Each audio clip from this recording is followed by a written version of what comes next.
Number 6. So number 6 is telling us that if we have 10 cookies from the Dollhouse Bakery, and that the average number of chocolate chips on those 10 cookies is 24. And then the average number of chocolate chips on 16 cookies from Milk and Honey Bakery is 33.75. They want to know the average number of chocolate chips on all 26 cookies.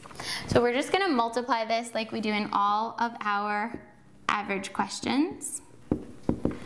And 10 times 24 gives us 240. That represents the sum of all the chocolate chips on all 10 cookies. The 16 times 33.75, that's going to give us 540.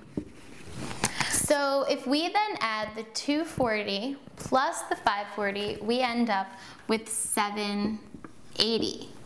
So in order to get the average number of chocolate chips on all 26 cookies, we're going to divide 780 by 26, and we'll end up with